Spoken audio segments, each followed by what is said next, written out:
Hello,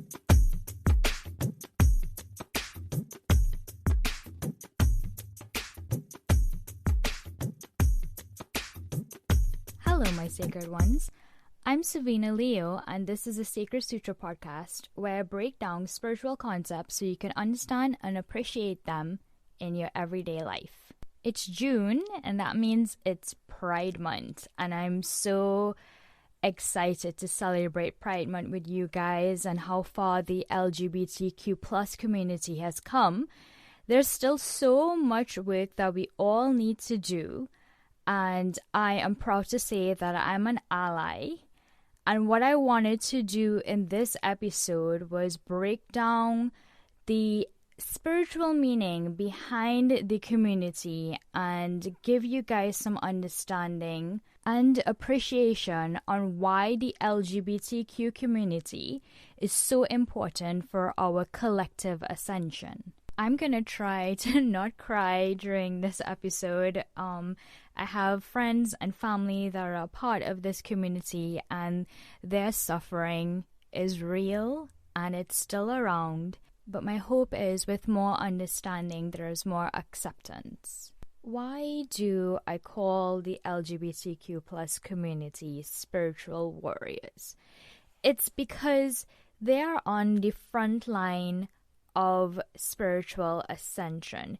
They're doing the hard work that the rest of us could not even comprehend. For anybody, any soul to choose to come into a life knowing that it is going to be very difficult means that you are consciously choosing to be a warrior for the rest of us. They are essentially on the front lines of spiritual and collective ascension. Any community or group that is basically telling the rest of us to wake the fuck up is a group that is here to teach us more than we are recognizing. That's the definition of a spiritual warrior. So what is the soul lesson that they're all here to teach us? They are basically here to teach us that the soul itself has no sex or gender. The soul itself does not identify with any particular gender. You come onto the earth as a male or a female or anywhere within that spectrum because the soul itself has zero attachment to being any specific gender. Now, humans like to put things in a box, and what they are here to teach us is that there is no box. Why are you trying to put a soul or a spiritual being inside of a box? The sexual identity that you are so attached to doesn't really exist. So, divine masculine and feminine energy resides in all of us. Whether you are male or female, you choose what energy you want to tap into. So divine masculinity and femininity is like the primary colors of the color wheel. From that, you mix these colors and you get multiple different colors. It's why it's so fitting that the flag that represents this community is the rainbow flag. It is the rainbow flag because they represent the spectrum that is in between the divine masculine and feminine energy. They mix the colors more than the rest of us who identify with one specific gender. Most divine beings are actually unisex beings. They aren't really identifying with one sex or the other.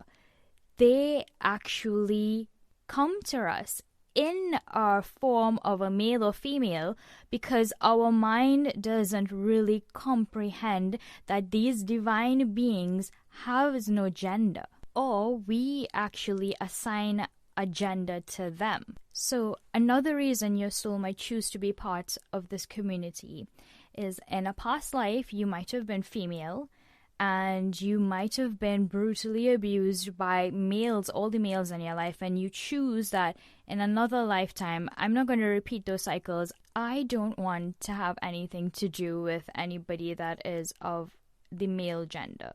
So you come into this earth as a female again, and you say, I'm not doing the male thing anymore. I'm going down the path of only expressing love and having loving and intimate connections with other women. That's another reason why someone would choose to be part of his community, because they don't want to have anything to do with a particular gender. There's so many combinations of why somebody would want to be part of this specific community.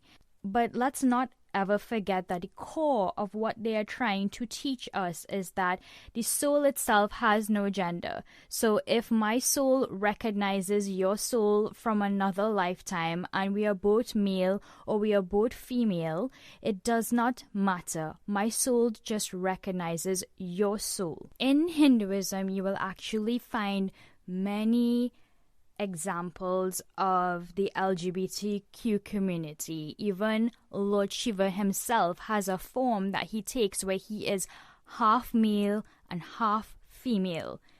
The recognition that gender and sexuality is a fluid thing is not a new concept. It has been around since the dawn of time.